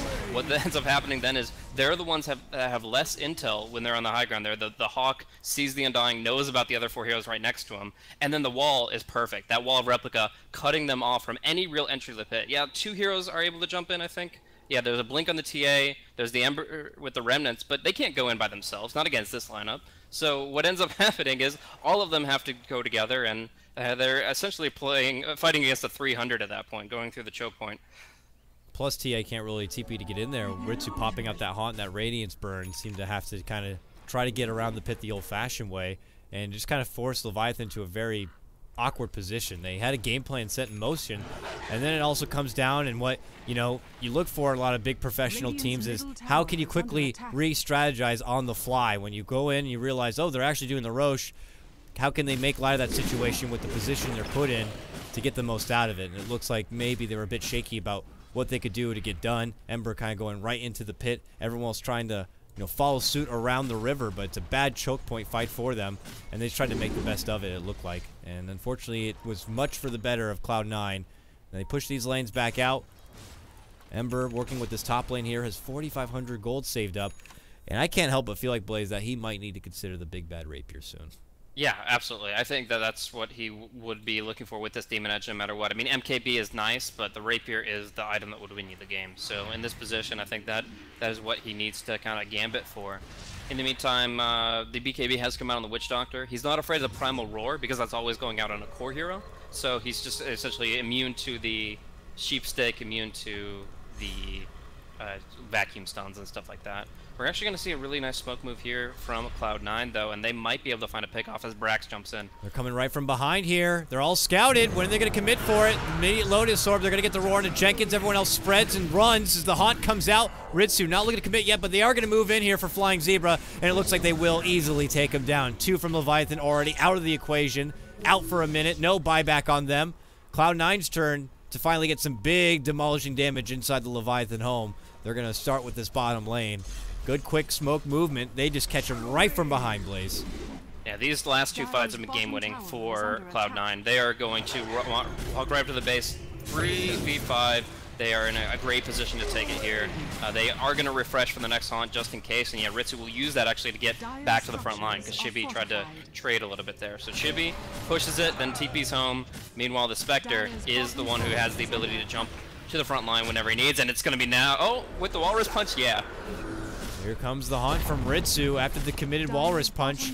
The rest of them backing up and going for the racks while that haunt continues to force him back near the fountain. Looks like just going to be the tier 3 for now. No additional racks. Going to be taken apart here. So, not as destructive as I was anticipating here for Cloud9. Maybe a testament for Leviathan to add that little bit of pressure elsewhere. And with that, they'll be able to hold their extra racks. We're going to see the MKB out of the Ember Spirit, so not going for like a kind of desperate rapier play. He's not all in just yet, but I feel like that he might not necessarily sell the Mjolnir for it, but drop the Mjolnir to have the Divine Rapier as his 7th item slot, essentially. It's probably more valuable than the Moonshard buff to have the damage when you really need it. Yeah. In the meantime, though, the Tusk got a ton of gold. He's probably getting another Hex. Dazzle has a Hex, the Tusk will have a Hex, and they're just going to have so much control at that point. Add on the Abyssal of the Spectre, and I don't know about Leviathan's potential to take this. Well, they're going for mid, though. They just go right for Brax. He's going to get saved with a nice snowball from SVG, however. And they're waiting for him to show himself, and look at that. Quick blink, sets himself aside, might have to turn and try to get a roar off. No, not going to be happening. Even his Necro Book, freshly birthed, just dead instantly. And now comes Leviathan. They've been tired of playing this game. They worked so hard to take down those 2 set of racks. They want to close this one out with a win and take the series to a 1-1 tie. They start parading right towards the final set of racks here, but they have no creeps. They have to step all the way back. And look at this. C9 recognized him trying to pull back, and MSS gets one hell of a vacuum wall. And the follow-up's going to be coming out. Ritsu moves in, dominating as he gets the haunt connection. And they're on the chase. Nusham, a weak straggler, will be the first target it looks like here. Though he's able to get the Glimmer Cape off, will look to hide on the side, but not going to be able to make it too far. SVG gets a hold of him, sets the Walrus Punch, and he goes down. Jenkins getting chased out from a Mantle Illusion. And it looks like Ember now here looks to turn and fight. He wants SVG, but there's the secondary haunt from Ritsu. He commits in, and that sends Ember packing. What a hell of a trade happening here. A beautiful setup of MSS, but again, they're only going to be able to take 2 lives. And to be honest, it's not enough for C9 to really get out there and try to get the game back. Yeah, but that was still a pick of the century for Leviathan. The fact that they got the Beastmaster kill and then buyback forced Cloud9 heavily on the defensive, and just killing those 2 supports is enough for Cloud9 to get back where they want to be in this game. They have so much control now. They're going to have 2 scythes, the Roar, the Abyssal, like they have so many ways to win a fair fight. So the fact that they kind of lost it with the Leviathan taking out Beastmaster before he could do anything, the play from MSS makes up for that, and they're able to kind of reset it to where they're in a commanding position once again. Yeah, they're down to racks, but that means very little when they're able to still force the issue in a big way. They're going to have the Refresher Roar back up for Ritsu, and that means double Haunt, maybe double Abyssal, and it means a lot of bad things for Imagine. They're going to have to really push the envelope, maybe even just go straight for the Rapier at this point. Like, I feel like you have to make that play, and there it is. All right. Couldn't ask for anything better. Just game 2 of our grand finals here, and Leviathan looking to go out swinging here for a game that they had been in firm control of, at one point nearly being at that 10K net worth mark at about the 35 minutes in. And suddenly Cloud9 withstand, and it's become desperate measures here almost for Leviathan as they reach in and continue to hide out this Rapier as long as possible. We'll have to see. It's big damage here. But this is a pretty durable C9 squad. You start looking at what you think will be the weaker targets here. You see Theben Dazzle, who has Solar Crest, a Sheepstick, a Ghost Scepter, nearly 2K in life. MSS about the same in life. He's very stacked up, but yeah, top lane. Brax, who is alone here. Here comes Shibby, coming on top of Jenkins. They're still pinging out where Brax is. Oh, they're going to get the track, too. Brax is in trouble. I don't know if he'll be able to make it away. He's able to get the blink off. Ghost Scepter, TP, he's out. Wow. Very fortunate there, but yeah, they just can't close the distance fast enough. Big thing is Bounty Hunter has no mobility. This guy's running around with his own Lotus Orb, which can be very useful here, but either way, he's got the Lotus Orb, the Solar Crest, the Vlads. These are all pretty high utility items, but yet you can't really move as fast as you need to. It again hurt them when they tried to invade that last Roshan. It's not allowing them to find those openings for quick picks like we just saw that opportunity top. I mean, there's a lot of value to the Lotus Orb. Again, what you're up against. You're up against Roar. You're up against the Hex of the Tusk, the Hex of the Dazzle. Like, those are pretty important. But I think the greatest value you can get out of the Lotus Orb is when you're up against like a Refresher Beastmaster, where he's trying to roar twice, and you can essentially reflect or echo the first one, and then you kind of break down his chain stun. In this case, you're kind of spreading the spells out a lot. It's a good item, but it's such a narrow timing window that you might not be able to get the real value out of it. C9 moving to the pit with the Roche up and quickly look to take it down, and with that Solar Crest, it shouldn't take too much muscle power here. And it looks like the 6th Aegis, I believe, will be snagged up with Chief's pairing here for Cloud9.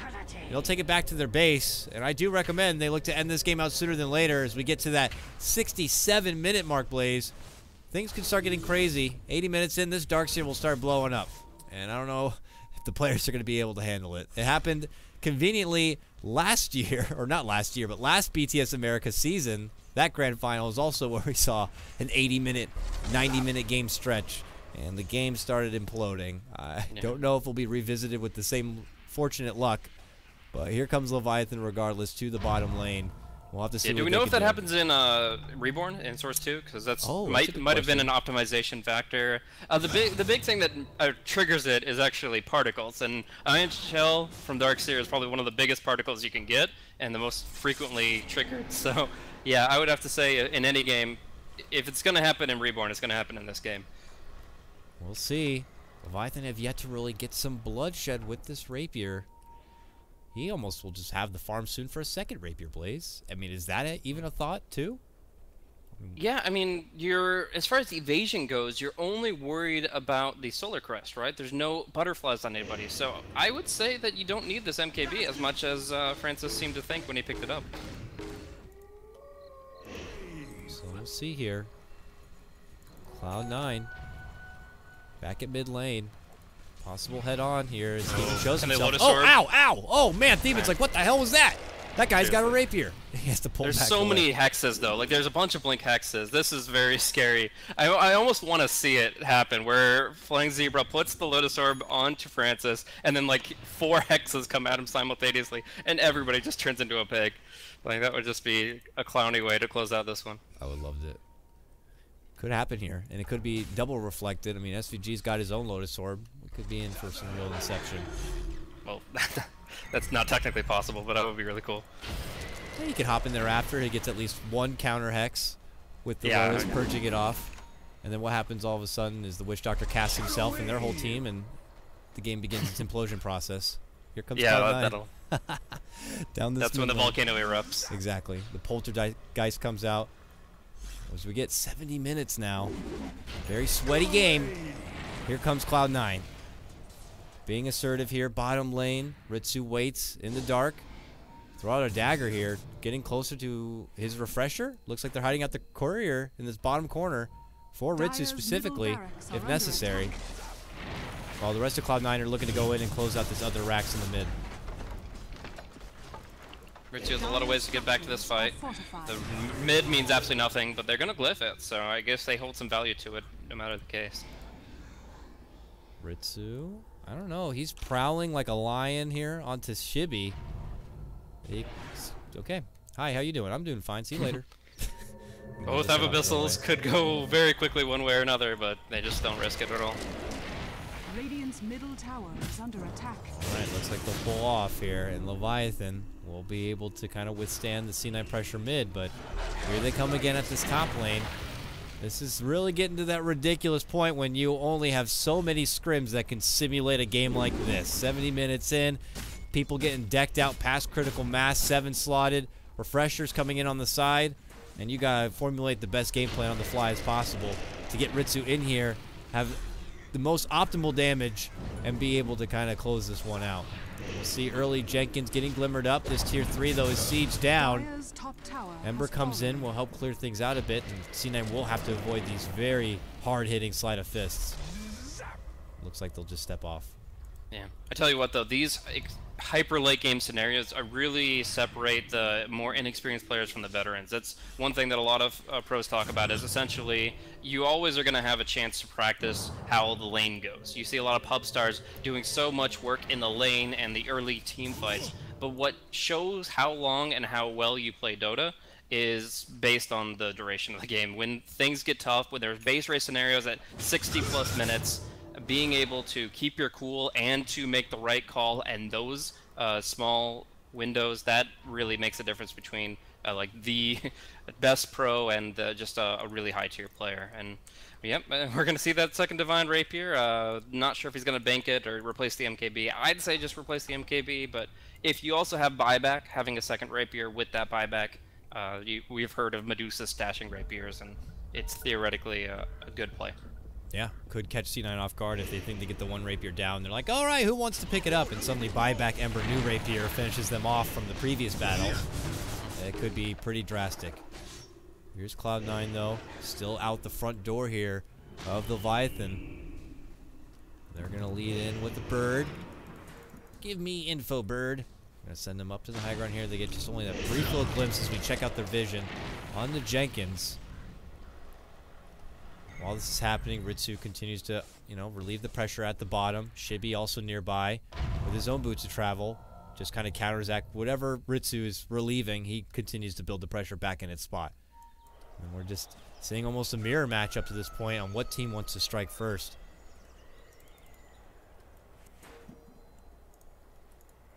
I mean, there's always the pressure game coming down bottom. Shibi's always going to be pushing it out, and we're going to see Ritsu push it back, and it's just going to be kind of a little bit of a tug-of-war there, while constantly we're going to see both teams looking for an opening on the top. We're going to see it here.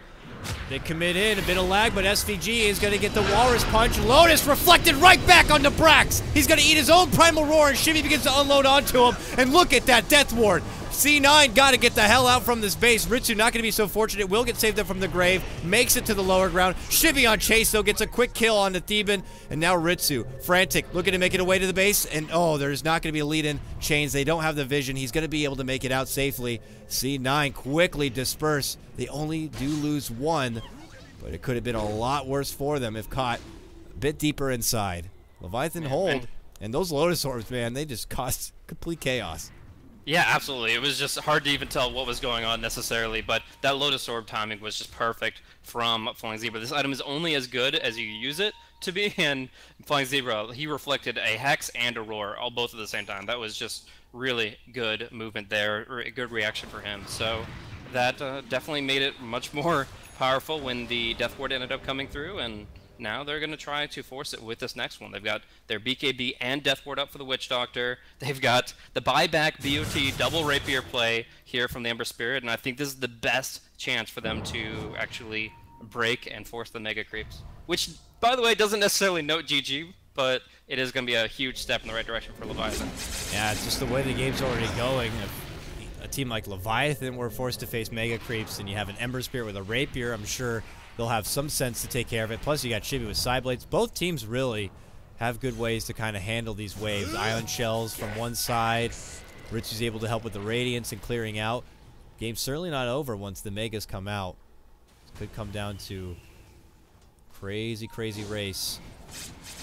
I just want to look at the levels right now, man. Level 19 on everybody at minimum. We have the Undying and the Bounty Hunter at level 19 and above, and then we have 4 level 25 heroes.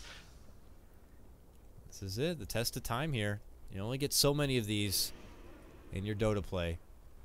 And it's only just game 2 of this best of 3. I'm really looking for a little, like, there's so many different ways that you can actually try to force a base race situation here, and one of my favorites is if the Bounty Hunter can get multiple tracks down, bounce some shurikens to cancel some TPs. It's not the $1 million Dream Coil, it's the $1 million shuriken toss, and I could see situations where you could cancel so much and force that. For now, they're going for the smoke play. Last smoke for 6 minutes. Gotta make it count. They're heading right towards bottom as Cloud9 want to push out the top lane here. Ritsu picks up a Mjolnir for himself. What did he replace with that? Radiance. No Radiance. Well, got rid of the Radiance, puts more value into this, but he could lose his own life. There's a quick jump in, quick Manta response from Ritsu. They can't get the connection of the chains, and he'll just have to eat a track and walk back in a way here. Oh, they're paying it. They still want to go. Cloud9. They know the enemy is in their base, but they're not. I think that Leviathan could just go in here. Like, if they want to try to force it, they can force it, and Leviathan will be happy to just go for the throne. They're starting now. Shibi goes to work on the tier 4. They see the 1 TP back from Theban for now. Roar catches Jenkins here, and now the Haunt comes out, and they're going for Shibi. He's going to be forced to BKB. A reflection comes out from the snowball here as he rolls on forward. SVG going to be caught under the cask now. Tomb going to be committed from Jenkins, who gets caught up in the vacuum. pulled back and in, and then they have to step off. Shibby's all the way back in base now, and not going to be here to participate, so Leviathan, don't commit in, and Jenkins will pull out. No deaths. Unless Shibby went down. Did he have to buy back? No, he made it out. Yeah. This game. This is pretty intense. And no glyphs for Forest, really surprisingly bloodless, and yeah, just both kind of teams playing chicken with one another. And the Necronomicon did do some decent Rax damage, but it wasn't the game breaker. We do see a really big all-in pickup from Shibby. This is the double Abyssal, double BKB play. I don't even know how you can facilitate this though with his items. Like, it seems like everything he has is essential, because he's not like the Ember Spirit bouncing around. He will be hit by the Solar Crest, and then that mischance could be destroying his potential. Now we've got the Aegis. Did we count it 7 now? This is 7, I believe. This is Aegis 7. Lucky coming number out. 7. Dazzle probably picks it up, I think. I don't know. I think MSS might do it again, but I would actually argue the Dazzle could get a lot of value out of the Aegis here. I can agree with that. Mr. Graves in the fight, but they will be putting it on cheese. MSS. Is it breaking? Where's that? I want to see the particles. I see the Ember Spirits, but where else? Says, usually it starts around this Darkseer here. I'm seeing some weird fire, though. Oh, it's bottom. happening. Yeah, bottom oh, is God. crazy. Uh-oh. It begins. Uh-oh. All right. Well, we'll see if that's going to make things a bit more anxious from these players. I hope they have good computers. I remember when this happened, the last grand final with the Root Gaming Squad at the time, Moo, on the Darkseer said that he was running into frame issues. But look at this. Might catch out Shibby. Big Abyssal after the haunt. He is locked and loaded. He can't go anywhere. Shibby's out. Does have buyback. Otherwise, we'll be out for the full 90 seconds. C9 don't want to have to wait that one out. They're going charging in this mid lane. At least going to force out the buyback. If not, just go all in and try to end this. Yeah, Glyph is still there. The buyback is definitely going to be coming through. They're going to try to do what they can on the top lane in the time being, but it looks like they're going to have to go for this full defense in the end. The FNGs are starting to become real. They got full color. They're going to evolve and start playing with them. It looks like Blaze. Leviathan might need it, though, to hold off this defense. Oh, now they drift towards the top lane after already clearing out. Shibby continues to reserve his buyback here. And there goes the weave, a big one that will catch onto both the Ember and Bounty Hunter. Look out for those sleight of fists, though.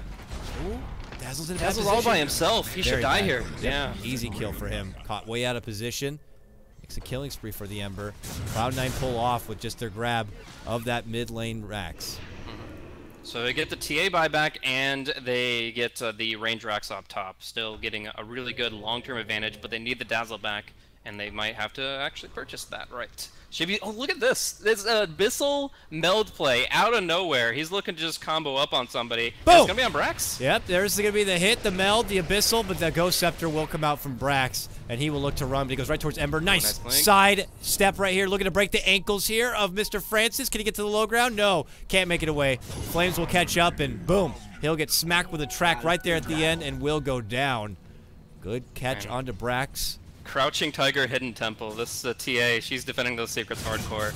I'll take a quick second to talk about the fact that Spectre has... I was giving him like 20 minutes of not shaming him on this, but he still doesn't have a Moon Shard. Like, that's... He's gone through like 8 or 9 item slots, and he still doesn't have a Moon Shard. I feel like that's a bit of a mistake, but there it is. Buy back out now. You know, quickly will rem it and reposition here. Cloud9 considering a chase. Ritsu... follow up his own dagger, will decide to turn around and head back. And Leviathan, that's all they really wanted. The buyback force out. And now they're like, what do we do? What do we do? Roche has already been done. We have lots of time there. Our lane's already pushed out, so we don't have to worry about that. Do we really need to step back and continue farming? Like, should Leviathan just be kind of keeping up the pressure and going right back at him again? It doesn't seem like they have much to fall back on at this point.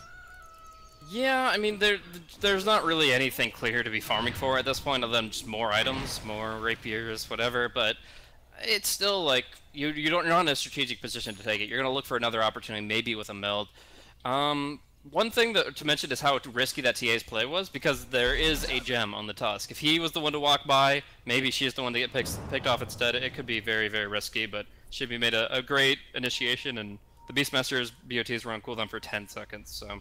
a pretty big deal there, as he no longer has buyback. Let's just look at buybacks. I mean, Beastmaster and TA are both down, and either one of those not being in the fight for a second time round could be completely game-breaking. They're iron shelling the heck out of these creeps. but I'm not sure if it very clearly indicates the smoke. They smoke up, they make their move around the, not around the pit, that's not necessary, but it looks like they want to actually find an opening down bottom, and I'm curious if that Imagine will oblige, or if Leviathan are just going to camp around their base and wait for what to know exactly what's lurking around the corner. Brax will lead out this charge here. Little smoke expedition. So smokes will be taken care of now. Looks like they scout out possibly this by this trap here. And it looks like they will come over. SVG has that gem. And they continue to wait. Leviathan knows something's fishy. Yeah. And they'll just kind of stay behind that safety wall. I mean, you know they're scared when, like, Francis is not farming this top wave right now. Like, this is a gigantic top wave. It's pushing really hard, but he knows that he has to pull back until he gets a read on where his opponents are. And so they're just calling to stay in base at all costs. Yep. One Sleight of Fist will help kind of diffuse the pressure for now. So they don't really have to break the bank here to try to hold out a strong defense unless C9 do go in for a full commitment. And KotLGuy calling out for some energy sent to his way from the disciples here, which they look to be obliging. If you're checking out Twitch chat, they're all feeling it right now. A lot of people getting behind Leviathan. Maybe for not the best reasons, but regardless, they want to see him at least even this series up, or will Cloud9 be able to break into the base here and lead this best of 5 with a 2-0 run? It's been a long one in the making here at 82 minutes in. What could be one of the last holds? As one Rax will remain at the top. Imagine we'll still be a full set of racks away from Megas, but Ritsu's already knocking at that door. Shibby actually looks to come out for him. That means the dagger goes out, the haunt. They caught with the Abyssal, but looking up and above, MSS converges in, gets the big vacuum here. No wall being committed as of yet. Abyssal follow by the Flying Zebra. Nusham gets the ward down, but it's not doing that much. They're going to be reflecting it off as they heal up and walk away. Uh-oh, very scary for Leviathan here. They're going to get the coconut catch, but here comes Mr. Francis. He's got that rapier, and he's going to start dishing out the damage. Bottom lane, they already lost one Rax. Last one standing here. Is that the Megas? The difference between the Megas, it still stands up. They might get Brax. Brax is going to be able to blink away. But all the meanwhile, they will get the grab on the SVG. That means a gem is going to be down. And Leviathan will lose those Rax top. Oh, Spectre's going top? No, she's going bottom. She's going in for bottom, but she loses out. Ember gets the grab there. Ritsu moves in. Not going to be able to get the catch. Ember's back again. There's going to be a vacuum. Oh, they do reflect out. But that means the Divine Rapier is going to be on the ground. MSS frantically pinging. Has them both now. MSS double rapier on this Darkseer as he runs back and away. He did catch Ritsu though. They're manning up. They're trying to, but he doesn't have the damage he once did. And Ritsu's reflecting it back. But here comes Shibby. Big Abyssal catch. Ritsu goes down. Does have buyback. Yeah. The buybacks are drastically favoring Cloud9 at this point in time. There's 4 buybacks on the Radiant side, not a single one on the Dire. The Witch Doctor is close, and soon enough the Templar Assassin will find it as well. But man, this is brutal to lose those rapiers like that. The Darkseer is just gonna be able to hang on to those for dear life. That's immense. And you can't drop rapiers, right? Like this is stuck on him now. But it's It'll be which one means hell he of has a no karate Guardian shot. Greaves, no boots, Yeah. just you know, 868 damage. It's one hell of a karate chop if he gets in there, but more than likely going to be hanging back, utilizing his swift move speed, Shiva's and They blink. want to break the base. They're just going to go for the throne, I think, here. All right, Deso committed here from Francis. Will he get in and get the job done? First tier 4 will go down. Tomb is going to get dropped. Double chains connecting here on Teeman and MSS. But meanwhile, Ritsu looks to move in, quickly takes care of the tombstone. Nusham's new death ward is going to be sidestepped. Rendered pretty ineffective. They continue to move in for the tier 4s instead. It looks like this tier 4 will drop. Throne now exposed. They still have a glyph. They're going to be losing Teeman. He's going to be forced to buy back. Brax is still down. And now the Sleight of Fist come out. Snowball in from SVG, trying to get the catch. He himself will go down. Same with MSS. And look at Leviathan go. Ritsu's in trouble. He's going to get the help of the Grave, but they've already gone for the throne here. And it looks like they're going to finish it out. Shibby looking to muscle through the glyph. The glyph ends, and it looks like he will be able to get the final connection, and Leviathan will win Game 2. Oh my gosh, just to set the tone for this best of 5 series. A hell of a game from both sides here. Leviathan, we were talking in about 30 minutes how they were starting to taper strategically, how they didn't have as much potential, but you add in Divine Rapiers, you add in all this global play, you add in just 1 or 2 pickoffs, and you put yourself in the driver's seat. It was back and forth to the bitter end, and hell, they were underdogs even in that fight, just with all the sheer amount of buybacks that were involved. But eventually they just go all in, right for the throne, and that's obviously what means everything in Dota 2. Now we see, after 85 minutes and probably a short break, an even score going into Game 3. Super intense, but you're right, because it was so long, we got to get going right away, folks. After so much time, it is going to be an even series here. Leviathan do it. We're going to be at 1-1. We got to see which team is going to take the upper hand now as we hop into Game 3. This is BTS America's Grand Finals. I'm KotLGuy for Beyond the Summit, joined, of course, from Blaze. We'll see you in just a few moments for Game 3 action.